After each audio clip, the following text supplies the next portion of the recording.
고급 양복을 입은 70대 재벌 회장이 눈물을 흘리며 한쪽 무릎을 꿇고 깊은 감사와 존경을 표하고 있습니다. 그는 충격받은 42세 경비원을 마주보고 있으며 경비원 옆에는 수수한 39세 여성이 서 있습니다.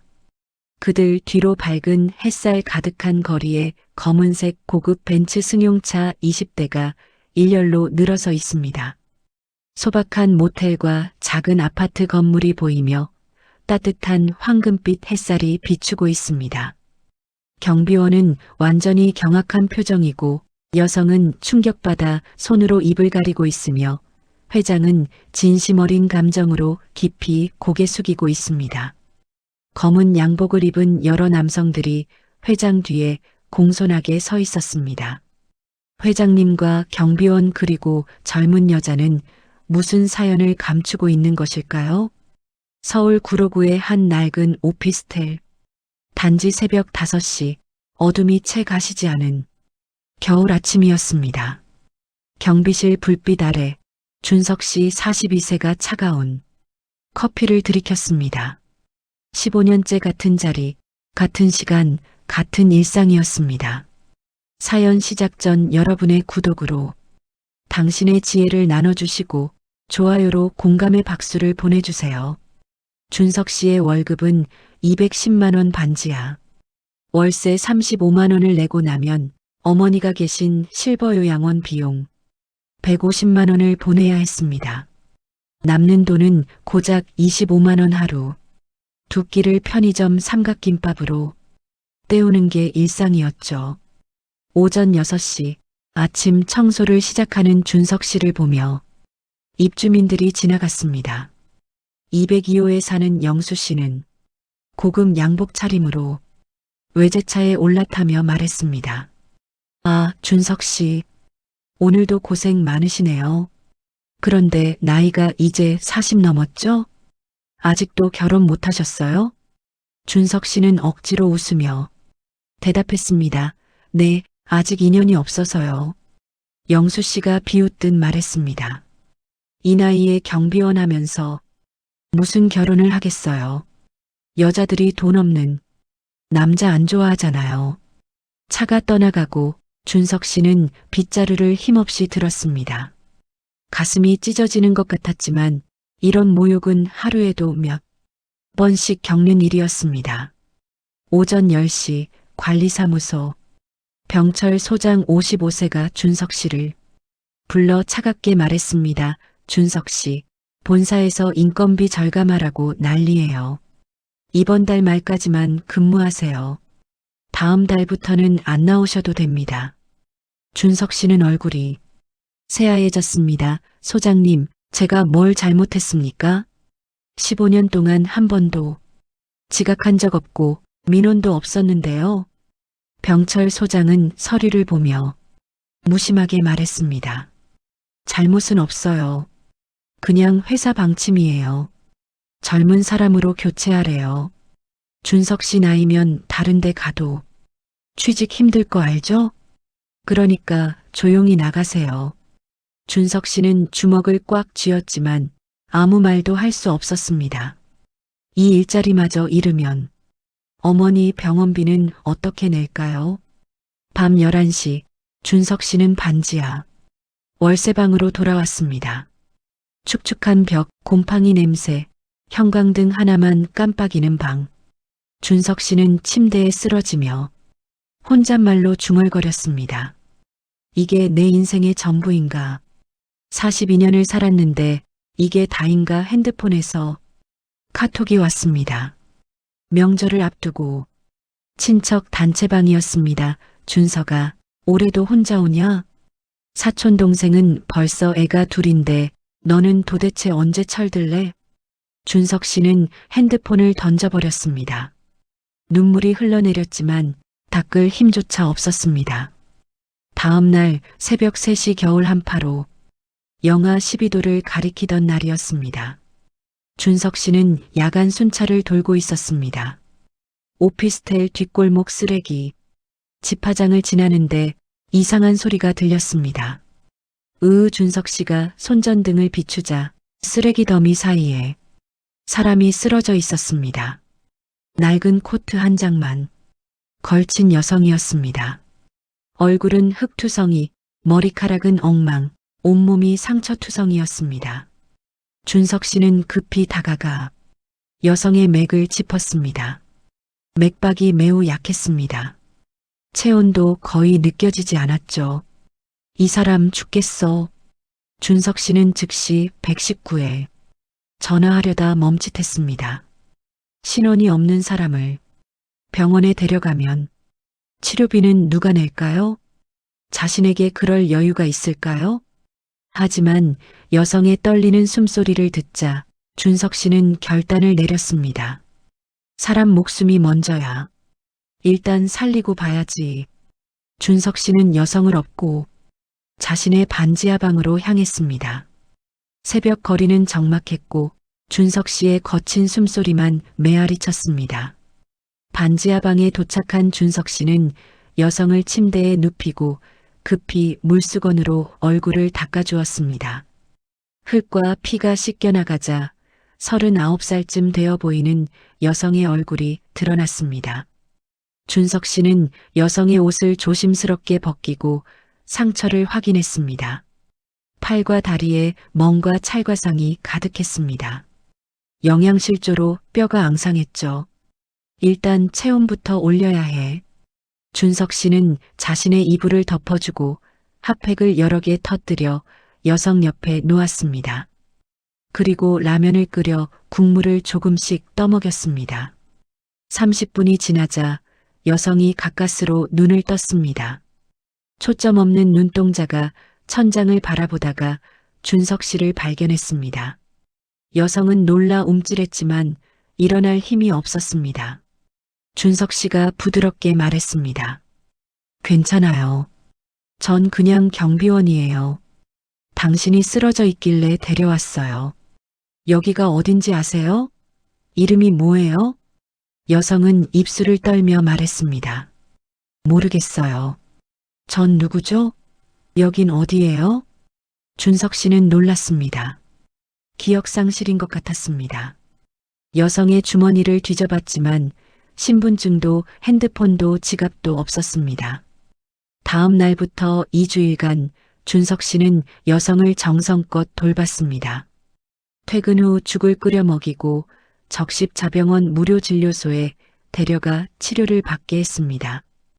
여성은 조금씩 회복됐습니다. 말도 할 수 있게 됐죠. 하지만 여전히 기억은 돌아오지 않았습니다. 2주일 후 어느 저녁 여성이 준석 씨에게 조심스럽게 물었습니다. 저 때문에 힘드시죠? 제가 누군지도 모르는데 왜 이렇게까지 해주세요? 준석 씨는 라면, 국물을 떠먹이며 웃었습니다. 사람이 사람을 돕는데 이유가 필요한가요? 전 그냥 당신이 살았으면 좋겠어요. 여성의 눈에 눈물이 고였습니다. 고맙습니다. 제 이름이라도 지어주시겠어요? 준석 씨는 잠시 생각하다 말했습니다. 그럼 서연 씨라고 부를게요. 제 돌아가신 누나 이름이에요. 서연 씨는 고개를 끄덕였습니다. 하지만 행복한 시간은 오래가지 못했습니다. 일주일 후 집주인 정숙 할머니 72세가 방문을 쾅쾅 두드렸습니다. 준석아, 문 열어. 준석 씨가 문을 열자 정숙 할머니는 서연 씨를 보며 소리쳤습니다. 이게 뭐야? 여자를 몰래 들였어? 계약서에 동거 금지라고 써 있잖아. 준석 씨가 황급히 설명했습니다. 할머니, 이분은 쓰러져 있길래 구조한 거예요. 곧 나갈 거예요. 정숙 할머니는 코웃음을 쳤습니다. 구조? 꼴 좋네. 거지 주제에 거지 데려와서 뭐하게? 한 달 안에 둘 다 나가. 안 그러면 경찰 부를 거야. 문이 쾅 닫히고 서연 씨가 눈물을 흘렸습니다. 제가 집만 되는 것 같아요. 전 그냥 떠날게요. 준석 씨가 서연 씨의 손을 잡았습니다. 안 돼요. 당신이 어디 가서 어떻게 살아요? 제가 방법을 찾을게요. 다음 날 아침 병철 소장이 준석 씨를 불렀습니다. 표정이 차가웠습니다. 준석 씨, 여자 데리고 산다는 소문 들었어요. 우리 회사 이미지에 안 좋아요. 오늘부터 당장 나가세요. 준석 씨는 무릎 꿇고 애원했습니다. 소장님, 한 달만요. 한 달만 더 일하게 해주세요. 어머니 병원비를 내야 해요. 병철 소장은 서류를 던지며 말했습니다. 싫어요. 오늘이 마지막이에요. 퇴직금 계산해서 보내줄게요. 준석 씨는 경비실을 나왔습니다. 15년 일한 곳이 이렇게 끝났습니다. 동료 경비원들도 쑥덕거렸습니다. 저런 여자 주워와서 인생 망치네. 거지가 거지 구해주고 둘 다 거지 되는 거지. 그날 저녁 준석 씨는 서연 씨 앞에서 무릎을 꿇었습니다. 서연 씨, 제가 책임질게요. 결혼해 주시겠어요? 서연 씨는 놀라 손을 저었습니다. 안 돼요. 저 때문에 직장까지 잃으셨잖아요. 제가 누군지도 모르는데요. 준석 씨는 서연 씨의 손을 꼭 잡았습니다. 괜찮아요. 제 인생에서 처음으로 누군가를 진심으로 아끼게 됐어요. 당신과 함께하고 싶어요. 서연 씨는 눈물을 흘리며 고개를 끄덕였습니다. 사흘 후 둘은 구로구청에 혼인신고를 했습니다. 증인은 편의점 아르바이트생과 적십자 자원봉사자였습니다. 결혼식도 예물도 축하도 없었습니다. 하지만 두 사람의 손은 따뜻했습니다. 그날 밤 준석 씨의 핸드폰에 친척 단체방 메시지가 폭주했습니다. 미쳤냐? 거지랑 결혼했다며? 가문의 망신이다. 장례식에도 오지 마라. 준석 씨는 핸드폰을 껐습니다. 서연 씨가 걱정스럽게 물었습니다. 후회하지 않으세요? 준석 씨는 웃으며 대답했습니다. 당신이 있는데 무슨 후회를 하겠어요. 하지만 현실은 녹록지 않았습니다. 다음 날부터 지옥이 시작됐습니다. 결혼 일주일 후 준석 씨는 편의점 아르바이트를 시작했습니다. 시급 9,860원. 하루 14시간 일해도 월 180만 원이 고작이었습니다. 새벽 6시부터 밤 10시까지 계산대에 서 있는 준석 씨. 발은 부어 터지고 허리는 끊어질 것 같았습니다. 하지만 쉴 수 없었습니다.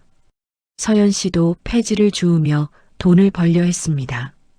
하루 종일 무거운 수레를 끌며 골목을 돌아다녔지만 하루 5천 원이 고작이었습니다. 어느 날 저녁 서연 씨가 손에 피를 흘리며 돌아왔습니다. 유리 조각에 베인 것이었습니다. 준석 씨가 놀라 소독약을 발라주며 말했습니다. 이제 폐지 줍지 마세요. 제가 더 일할게요. 서연 씨는 눈물을 흘렸습니다. 안 돼요. 저도 뭐라도 해야죠. 제가 집만 되는 것 같아서 미칠 것 같아요. 준석 씨가 서연 씨를 끌어안았습니다. 당신은 제 전부예요. 짐이 아니에요. 하지만 악몽은 계속됐습니다. 결혼 2주일 후 유튜버 재훈 씨 28세가 둘을 몰래 촬영했습니다. 폐지 줍는 서연 씨와 편의점에서 일하는 준석 씨의 모습을, 그리고 유튜브에 거지 부부 실화라는 제목으로 영상을 올렸습니다. 조회수는 300만을 넘었고 댓글창은 지옥이었습니다. 저런 인생 폐기물들. 세금 낭비하지 말고 그냥 죽어라. 거지가 거지 낳으면 거지만 늘어난다. 준석 씨는 영상을 보며 이를 갈았습니다. 하지만 어쩔 수 없었습니다. 고소할 돈도 시간도 없었습니다. 더 큰 위기는 결혼 3주일 후에 찾아왔습니다. 실버 요양원에서 전화가 왔습니다. 준석 씨, 어머님 병원비가 3개월째 밀렸습니다. 내일 오후 3시까지 200만 원 입금 안 되면 어머님 강제 퇴원시킬 수밖에 없어요. 준석 씨는 머리가 하얘졌습니다. 200만 원. 어디서 구할까요? 준석 씨는 은행 대출을 시도했지만 신용등급이 낮아 거절당했습니다. 불법 대부업체를 찾아갔지만 거기서도 쫓겨났습니다. 담보가 뭐예요? 집? 차? 아무것도 없잖아요. 거지한테 돈 못 빌려줘요. 준석 씨는 길거리에 주저앉아 머리를 쥐어뜯었습니다. 서연 씨가 옆에 앉아 등을 쓰다듬었습니다. 제 잘못이에요. 제가 없었으면 이러지 않았을 거예요. 준석 씨는 서연 씨를 바라보며 말했습니다. 아니에요. 당신은 제 희망이에요. 포기하지 말아요. 다음 날 오후 2시 준석 씨는 실버 요양원에 도착했습니다.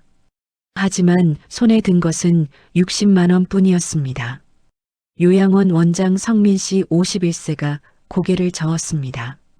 준석 씨 최선을 다했지만 규정상 어쩔 수 없어요. 어머님 짐 싸서 모셔가세요. 준석 씨는 휠체어를 탄 어머니 오키 씨 78세를 모시고 나왔습니다. 어머니는 치매로 아들도 알아보지 못했습니다. 요양원 앞에서 준석 씨는 어머니를 안고 오열했습니다. 어디로 가야 할까요? 방도 없는데. 그때 서연 씨가 달려왔습니다. 오빠, 제가 동네 교회에 부탁했어요. 일단 거기 가요. 하지만 교회도 사흘밖에 머물 수 없다고 했습니다. 준석 씨는 절망했습니다. 결혼 한 달째 되던 날 최악의 일이 벌어졌습니다. 정숙 할머니가 경찰을 대동하고 와서 준석 씨의 짐을 전부 길거리에 버렸습니다. 불법 체류야. 계약 위반이라고. 준석 씨와 서연 씨 그리고 어머니는 겨울 한강 고수부지로 향했습니다. 영하 10도. 벤치에 앉아 이불 한 장으로 셋이 몸을 감쌌습니다. 밤 10시 지나가던 열대 청소년들이 돌을 던졌습니다. 야, 거지 부부다. 인터넷에서 봤어. 돌이 준석 씨 이마를 맞춰 피가 흘렀습니다. 서연 씨가 비명을 질렀지만 청소년들은 웃으며 도망갔습니다. 지나가던 중년 여성 행인들은 핸드폰으로 사진만 찍고 지나갔습니다. 젊은 남자 행인은 1,000원을 던지고 갔습니다. 준석 씨는 피를 닦으며 서연 씨에게 말했습니다. 미안해요. 당신을 이렇게 만들어서. 서연 씨가 준석 씨의 손을 꼭 잡았습니다. 아니에요. 전 오빠랑 함께 있어서 행복해요. 새벽 4시 추위는 뼛속까지 파고들었습니다. 어머니는 헛소리를 하며 떨었고 서연 씨는 기침을 했습니다. 준석 씨는 마지막 결단을 내렸습니다. 주머니에 있던 5만 원. 이걸로 모텔 하룻밤을 예약했습니다. 여간 벌레가 기어다니는 좁은 방이었지만 따뜻한 온풍기가 있었습니다. 어머니를 침대에 눕히고 준석 씨는 서연 씨에게 말했습니다. 내일 아침부터 다시 일자리 찾을게요. 포기하지 말아요. 서연 씨는 준석 씨의 품에 안겨 울었습니다. 오빠 미안해요. 그리고 고마워요. 제가 누군지도 모르는데 이렇게까지 해주셔서. 준석 씨는 서연 씨의 머리를 쓰다듬으며 말했습니다. 당신이 누구든 상관없어요. 지금의 당신이 전부예요. 그날 밤 서연 씨는 악몽에 시달렸습니다. 잠꼬대로 중얼거렸습니다. 아버지, 미안해요. 사랑해요. 준석 씨는 서연 씨를 바라보며 생각했습니다. 기억이 돌아오는 건가? 그럼 자신을 떠나는 건 아닐까? 모텔에서의 10시간. 준석 씨는 한숨도 자지 못했습니다. 창밖으로 첫눈이 내렸습니다. 아름답지만 준석 씨에게는 그저 추운 겨울일 뿐이었습니다. 오전 9시 준석 씨는 어머니와 서연 씨를 모텔에 두고 일자리를 찾아 나섰습니다. 구인 광고를 보며 10여 곳을 돌아다녔지만 42세 무학력의 경력도 경비원밖에 없는 준석 씨를 원하는 곳은 없었습니다. 오후 3시 준석 씨는 지쳐서 벤치에 앉았습니다. 핸드폰 배터리는 5%, 주머니엔 2,300원. 준석 씨는 혼잣말로 중얼거렸습니다. 신이시여, 제가 뭘 잘못했습니까? 그냥 사람을 도왔을 뿐인데 왜 이렇게 벌을 받아야 합니까? 그때 핸드폰이 울렸습니다. 모르는 번호였습니다. 여보세요? 준석 씨, 저 모텔 프런트인데요. 손님 앞으로 등기 우편 10통 왔는데요. 어떻게 할까요? 준석 씨는 의아했습니다. 등기 우편? 누가 보냈을까? 보관해 주세요. 지금 갈게요. 준석 씨는 급히 모텔로 돌아왔습니다. 프런트 직원 지혜 씨 24세가 큰 봉투 10개를 건넸습니다. 발신자를 보니 한별전자 법무팀, 대한자동차 법무팀, 광명화학 법무팀 등등 대한민국 10대 기업들이었습니다. 준석 씨는 심장이 두근거렸습니다. 설마 사기? 아니면 잘못 온 거? 방으로 돌아와 봉투를 뜯었습니다. 첫 번째 봉투, 한별전자 주식 천주 명의 이전 확인서, 시가총액 약 7억 원. 준석 씨는 눈을 의심했습니다. 두 번째 봉투, 대한자동차 주식 800주, 시가총액 약 15억 원. 세 번째, 네 번째, 다섯 번째, 광명화학, 세기반도체, 누리검색, 노란 메신저 등등 총 주식 가치가 120억 원에 달했습니다. 준석 씨는 손이 떨렸습니다. 서연 씨가 물었습니다. 오빠 무슨 일이에요? 준석 씨는 말을 잇지 못했습니다. 서연 씨가 서류를 보고 놀라 손으로 입을 막았습니다. 이게 진짜예요? 준석 씨는 급히 한별전자 법무팀에 전화했습니다. 통화 연결음이 울리고 여성 변호사 은주 씨 36세가 받았습니다. 여보세요. 한별전자 법무팀입니다. 저 준석 씨인데요. 주식 명의 이전 서류가 왔는데 이게 진짜인가요? 은주 변호사는 정중하게 대답했습니다. 네, 준석 씨님. 어제 오후 5시에 명의 이전이 정식으로 완료됐습니다. 축하드립니다. 준석 씨는 핸드폰을 떨어뜨렸습니다. 진짜였습니다. 120억 원. 하루 전까지 5만 원도 없어서 떨었던 자신에게 120억 원이. 서연 씨가 갑자기 머리를 쥐며 쓰러졌습니다. 아, 머리가. 준석 씨가 황급히 서연 씨를 부축했습니다. 서연 씨, 괜찮아요? 서연 씨의 눈빛이 달라졌습니다. 뭔가 떠오르는 듯 했습니다. 저는 박서연, 아니 박지연, 아버지가, 민재, 단어들이 조각조각 나왔습니다. 준석 씨는 서연 씨의 손을 꼭 잡았습니다. 천천히 해요. 기억나는 거예요?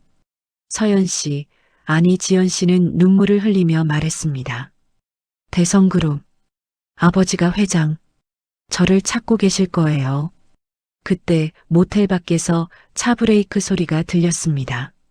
창밖을 보니 검은색 벤츠 20대가 줄지어 서 있었습니다. 준석 씨는 숨이 멎는 것 같았습니다. 검은 정장을 입은 남자들이 벤츠에서 내렸습니다. 30여 명. 모두 고급 양복 차림이었습니다. 그들은 모텔 입구로 들어와 복도에 정렬했습니다. 준석 씨는 어머니를 침대에 눕히고 지연 씨 손을 잡고 밖으로 나왔습니다. 복도는 검은 양복의 남자들로 가득했습니다. 맨 앞에 70대 노신사가 서 있었습니다. 회색 머리, 단정한 양복하지만 눈가엔 깊은 주름과 피로가 가득했습니다. 노신사는 지연 씨를 보는 순간 눈물을 터뜨렸습니다. 지연아, 우리 딸. 노신사는 달려가 지연 씨를 끌어안았습니다. 지연 씨도 눈물을 흘리며 말했습니다. 아버지, 죄송해요. 저 때문에. 노신사는 대성그룹 회장 민재 씨 74세였습니다. 대한민국 10대 재벌 중 하나. 자산 15조 원. 하지만 지금은 그저 딸을 찾은 아버지였습니다. 민재 회장은 지연 씨를 한참 안고 있다가 천천히 준석 씨를 바라봤습니다. 그리고 무릎을 꿇었습니다. 준석 씨는 깜짝 놀라 말했습니다. 아, 안 돼요. 일어나세요.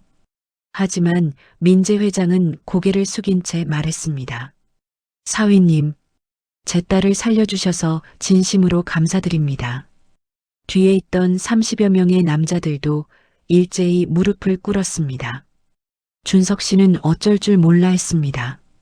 민재 회장이 일어나며 말했습니다. 사위님, 제가 3개월간 전국을 뒤졌습니다. 사설탐정 100명을 동원했죠. 2주일 전에야 겨우 CCTV로 사위님 집을 찾았습니다. 준석 씨는 놀라 물었습니다. 그럼 저희가 결혼한 것도 아셨다는 말씀이신가요? 민재 회장은 고개를 끄덕였습니다. 네. 사위님이 제 딸을 쓰레기 더미에서 살리시고 직장을 잃으시고 집에서 쫓겨나시고 그럼에도 딸을 지키시는 걸 다 봤습니다. 민재 회장의 목소리가 떨렸습니다. 제가 30년간 재벌 2세들을 수없이 봤습니다. 하지만 그 누구도 사위님처럼 제 딸을 진심으로 사랑하지 않았습니다. 다들 돈과 권력만 원했죠. 지연 씨가 아버지에게 말했습니다. 아버지, 오빠는 제가 누군지도 모르는 상태에서 저를 살렸어요. 아무 대가도 바라지 않았어요. 민재 회장은 눈물을 닦으며 준석 씨를 바라봤습니다. 사위님, 제가 주식을 보낸 건 은혜의 10%도 안 됩니다. 제 전 재산을 드려도 모자랍니다. 준석 씨는 고개를 저었습니다. 회장님, 저는 그저 사람을 도운 것뿐입니다. 이렇게 큰 보답은 받을 수 없습니다. 민재 회장은 준석 씨의 손을 꼭 잡았습니다. 사위님은 제 딸의 남편입니다. 제 사위예요. 이건 보답이 아니라 가족에 대한 당연한 도리입니다. 비서 한 명이 서류 가방을 열었습니다. 안에는 각종 서류들이 들어 있었습니다. 민재 회장이 설명했습니다. 강남 청담동 펜트하우스 150평입니다. 시가 50억 원. 오늘부터 사위님 명의예요. 또 다른 서류를 꺼냈습니다. 외제차 5대입니다. 벤츠, 포르쉐, 롤스로이스, 벤틀리, 마이바흐 모두 사위님 명의로 등록했습니다. 세 번째 서류. 어머님을 서울대병원 VIP 특실로 모셨습니다. 의료진 10명이 대기 중입니다. 모든 비용은 제가 부담하겠습니다. 준석 씨는 눈물이 쏟아졌습니다. 어머니를 구할 수 있다니. 네 번째 서류. 사위님 명의 계좌에 300억 원 입금했습니다. 당장 필요하신 생활비입니다. 준석 씨는 주저앉아 울었습니다. 하루 전까지 5만 원도 없어 떨었던 자신이 지금은. 지연 씨가 준석 씨를 일으켜 세우며 말했습니다. 오빠, 이제 괜찮아요. 우리 행복해져요. 민재 회장은 뒤를 돌아보며 손짓했습니다. 남자들이 큰 꽃다발을 가져왔습니다. 사위님 늦었지만 결혼 축하드립니다.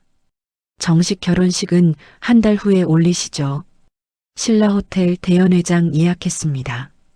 준석 씨는 꿈인지 현실인지 구분이 안 됐습니다. 민재 회장이 덧붙였습니다. 그리고 사위님, 제 회사 이사로 모시고 싶습니다. 연봉 15억 원. 사위님의 경비원 경험을 살려보한 팀 총괄을 맡아주세요. 준석 씨는 손을 저었습니다. 저는 학력도 없고 경력도 없는데요. 민재 회장은 준석 씨의 어깨를 두드렸습니다. 사위님은 제 딸의 생명을 살리는 결단력이 있습니다. 그게 가장 큰 자격입니다. 그날 오후 준석 씨와 지연 씨 그리고 어머니는 벤츠에 타고 서울대병원으로 향했습니다. 오키 어머니는 VIP 특실에 입원했고 최고의 의료진이 즉시 치료를 시작했습니다. 저녁에는 강남 펜트하우스로 이동했습니다.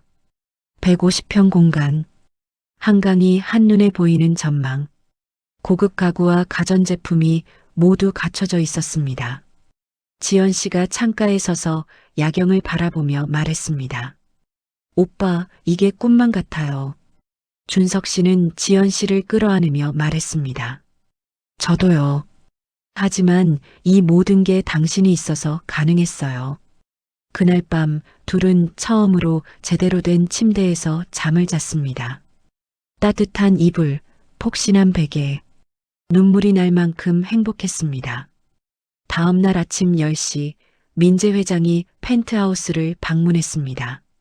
함께 온 사람은 프라이빗 뱅커 수진 씨 42세였습니다. 수진 씨가 서류를 펼치며 설명했습니다. 준석 씨님, 현재 보유하신 자산을 정리해 드리겠습니다. 주식 120억 원, 부동산 50억 원, 현금 300억 원, 총 470억 원입니다. 준석 씨는 숫자를 듣는 게 비현실적이었습니다. 이틀 전까지 2,300원이 전부였는데 수진 씨가 계속 말했습니다. 주식은 배당금만으로도 연 6억 원 정도 발생할 것으로 예상됩니다. 세금 플랜과 자산 관리는 저희가 전담하겠습니다. 민재 회장이 덧붙였습니다. 사위님, 그리고 이건 제 개인적인 선물입니다. 비서가 상자를 열자 고급 시계가 들어 있었습니다. 파텍 필립 한정판입니다. 시가 2억 원. 제가 아끼던 건데 사위님께 드리고 싶습니다. 준석 씨는 손을 저었습니다. 너무 과분합니다. 민재 회장은 웃으며 말했습니다.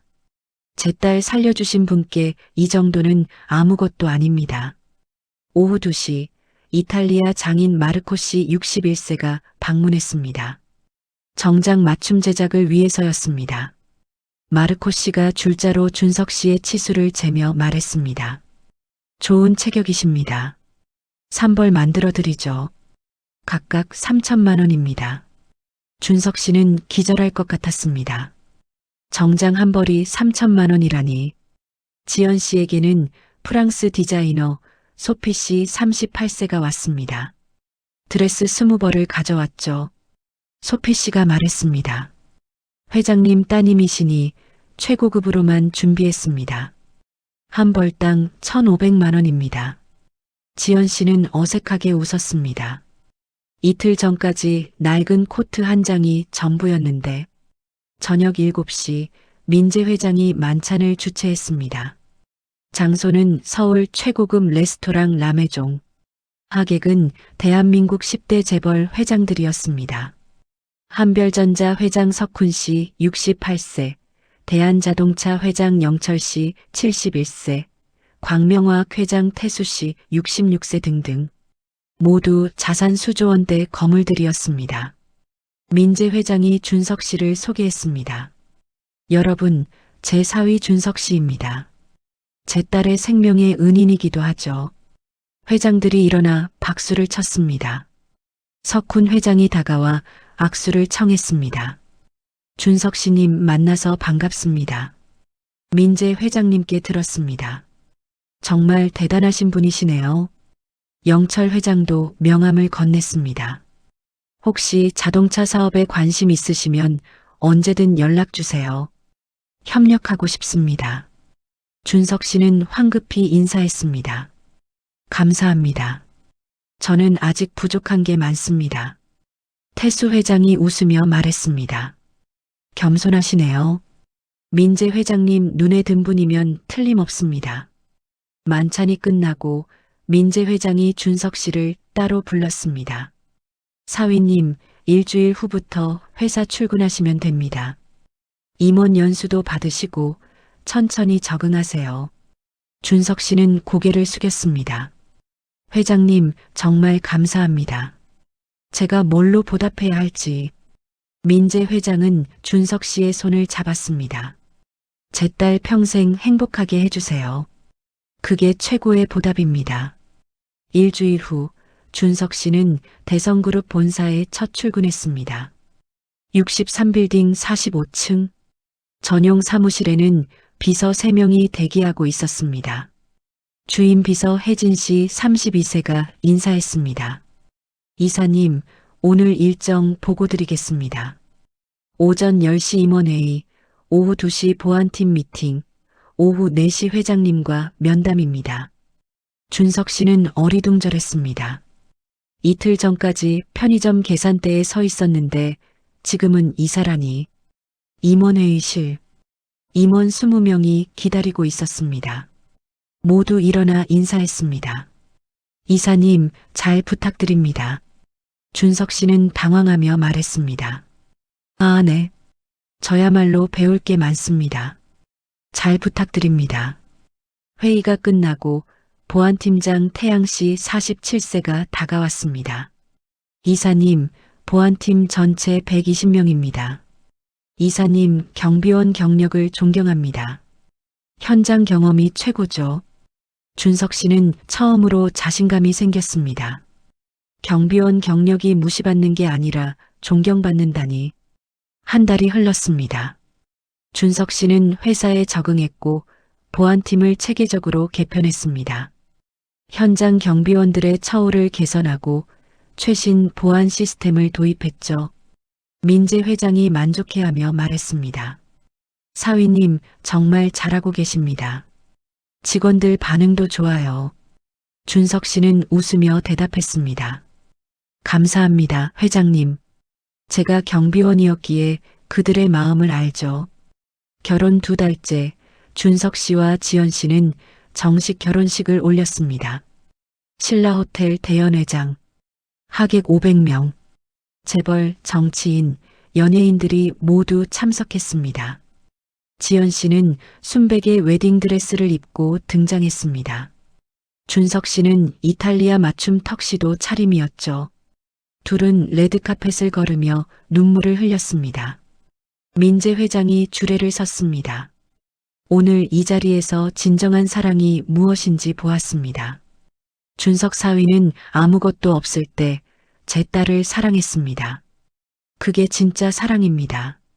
하객들이 기립박수를 보냈습니다.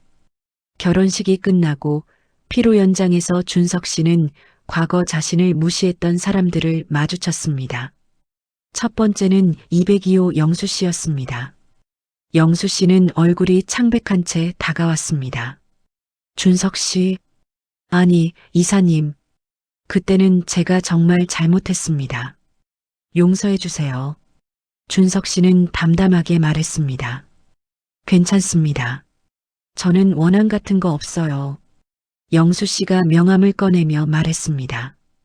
혹시 저희 회사와 거래 좀 해주실 수 있을까요? 간곡히 부탁드립니다. 준석 씨는 명함을 받지 않았습니다. 필요 없습니다. 좋은 시간 보내세요. 영수 씨는 고개를 숙이고 물러났습니다. 두 번째는 병철 소장이었습니다. 병철 소장은 무릎을 꿇으며 애원했습니다. 이사님, 제발 저 좀 살려주세요. 제가 해고당했어요. 다시 채용해 주시면 안 될까요?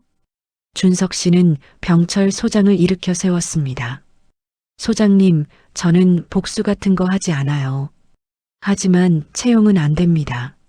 소장님은 약자를 함부로 대했잖아요. 병철 소장은 눈물을 흘리며 물러났습니다. 세 번째는 정숙 할머니였습니다. 정숙 할머니는 떨리는 손으로 서류를 내밀었습니다. 준석아, 이사님, 제 건물 좀 사주세요. 10억만 주시면 됩니다. 제발 부탁이에요. 준석 씨는 서류를 보고 말했습니다. 알겠습니다. 20억 드릴게요. 정숙 할머니의 얼굴이 환해졌습니다. 하지만 조건이 있어요. 그 건물을 노숙자 쉼터로 만들 겁니다. 할머니가 쫓아낸 사람들을 위한 곳으로요. 정숙 할머니는 얼굴이 굳었지만 고개를 끄덕였습니다. 네 번째는 유튜버 재훈 씨였습니다. 재훈 씨는 카메라를 들고 무릎 꿇었습니다. 이사님, 정말 죄송합니다. 제가 영상 내렸어요. 저 용서해 주세요. 준석 씨는 재훈 씨를 바라보며 말했습니다. 고소는 안 할게요. 대신 조건이 있어요. 재훈 씨가 고개를 들었습니다. 그 영상 수익금 전액 노숙자 지원단체에 기부하세요. 그리고 앞으로 약자를 조롱하는 영상 만들지 마세요. 재훈 씨는 눈물을 흘리며 고개를 숙였습니다. 네, 꼭 그렇게 하겠습니다. 피로연이 끝나고 준석 씨와 지연 씨는 신혼여행을 떠났습니다. 목적지는 스위스였습니다. 하지만 출발 전 둘은 한 곳을 먼저 방문했습니다. 구로구 오피스텔 뒷골목. 쓰레기 집화장이었습니다. 지연 씨가 그 자리에 서서 눈물을 흘렸습니다. 오빠, 여기서 우리 만났죠. 여기서 제 진짜 인생이 시작됐어요. 준석 씨는 지연 씨의 손을 잡았습니다. 저도요. 가장 가난했을 때가 가장 행복했어요. 당신과 함께였으니까요. 지연 씨가 말했습니다. 오빠, 여기에 뭔가 남기고 싶어요. 이 장소를 기억하고 싶어요. 준석 씨는 민재 회장에게 전화했습니다. 일주일 후 그 자리에 작은 기념비가 세워졌습니다. 진정한 사랑은 가진 것이 아니라 주는 것에서 시작된다. 기념비 제막식에 언론이 몰려왔습니다. 준석 씨와 지연 씨의 이야기가 뉴스에 보도됐습니다. 그날 저녁 유튜브에 감동실화라는 제목으로 영상이 올라왔습니다. 조회수는 일주일 만에 5천만을 돌파했습니다. 댓글창은 긍정적인 메시지로 가득했습니다. 눈물이 났어요. 이런 사랑이 진짜 사랑이네요. 희망이 생겼어요. 저도 포기하지 않을게요. 준석 이사님, 정말 존경합니다. 준석 씨는 댓글을 보며 생각했습니다. 자신의 고통이 누군가에게 희망이 된다니. 신혼여행에서 돌아온 지 3개월 후 지연 씨가 기쁜 소식을 전했습니다. 오빠, 저 임신했어요. 준석 씨는 지연 씨를 끌어안고 기쁨의 눈물을 흘렸습니다. 정말요? 우리 아기가? 민재 회장도 눈물을 흘리며 축하했습니다. 드디어 손주를 보는구나. 이보다 행복할 수가 없네. 10달 후 아들이 태어났습니다. 이름은 미니. 희망의 희자를 썼습니다. 준석 씨는 신생아실 유리창 너머로 아들을 보며 혼잣말로 중얼거렸습니다. 미니야, 아빠가 너한테 좋은 세상 만들어줄게. 서울대병원 VIP실에서 회복 중이던 오키 어머니도 손주를 보며 환하게 웃었습니다. 치매가 많이 좋아져 이제 아들도 알아봤습니다. 준석아, 고생 많았다. 이제 행복하게 살아라. 준석 씨는 어머니의 손을 잡고 눈물을 흘렸습니다. 네, 어머니. 이제 걱정 마세요. 미니가 태어난 지 한 달 후 준석 씨와 지연 씨는 거지 부부 자활 재단을 설립했습니다. 초기 출연금 100억 원. 목표는 노숙자 1000가족의 자활 지원이었습니다.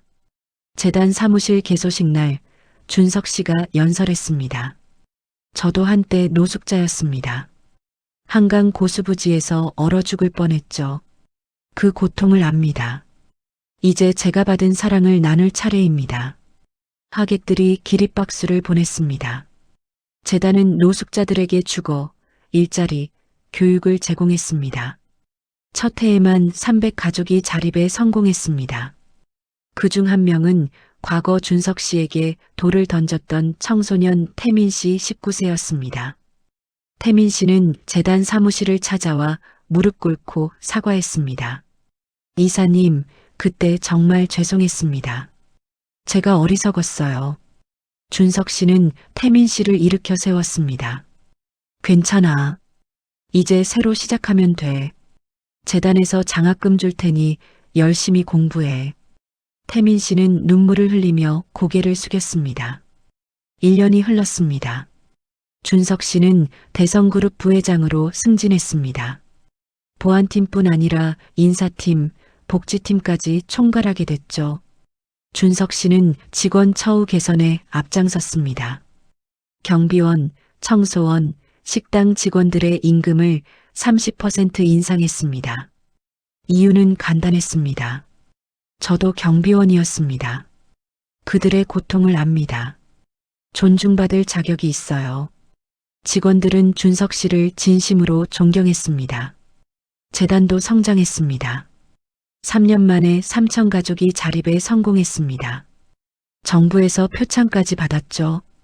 표창식에서 준석 씨가 말했습니다. 가난은 죄가 아닙니다. 포기하는 것이 죄죠. 우리는 절대 포기하지 않을 겁니다. 청중들이 기립박수를 보냈습니다. 어느 겨울 저녁 준석 씨와 지연 씨, 그리고 민희는 펜트하우스 거실에 모였습니다. 거실 창밖으로 한강의 야경이 펼쳐졌습니다. 민희가 아빠를 보며 물었습니다. 아빠, 우리 언제부터 부자였어요? 준석 씨는 민희를 안으며 말했습니다. 민희야, 아빠는 엄마를 만났을 때부터 부자였어. 돈이 있어서가 아니라 사랑이 있어서. 지연 씨가 준석 씨의 어깨에 기대며 말했습니다. 오빠, 당신이 저를 2번 살렸어요. 한 번은 쓰레기 더미에서, 한 번은 사랑으로. 준석 씨는 지연 씨를 끌어안았습니다. 우리가 서로를 살렸죠. 민희가 2 사람을 안으며 웃었습니다. 3 사람은 그렇게 행복한 시간을 보냈습니다. 창밖으로 첫눈이 내렸습니다. 준석 씨는 창을 열고 눈을 맞으며 생각했습니다. 1년 전 이맘때 난 한강 고수부지에서 얼어 죽을 뻔했지. 하지만 지금은 가장 따뜻한 곳에 있어. 지연 씨가 옆에 와서 함께 눈을 바라봤습니다. 오빠, 우리 약속해요. 평생 이 사랑 지키기로. 준석 씨는 지연 씨의 손을 꼭 잡았습니다. 약속해요. 평생. 그날 밤 준석 씨는 일기를 썼습니다. 오늘로 결혼 1년 6개월. 쓰레기 더미에서 만난 당신과 함께한 시간. 가장 가난했을 때가 가장 행복했고 가장 부유한 지금도 여전히 행복하다. 사랑과 선행은 절대 배신하지 않는다는 걸 배웠다. 앞으로도 이 삶을 살아가겠다. 준석 씨는 일기장을 덮고 침대로 갔습니다. 지연 씨가 민희를 재우고 있었습니다. 준석 씨는 2 사람을 바라보며 미소 지었습니다. 이게 진짜 행복이구나. 여러분의 구독이 저에게는 큰 힘이 됩니다. 따뜻한 이야기 앞으로도 계속 전해드리겠습니다.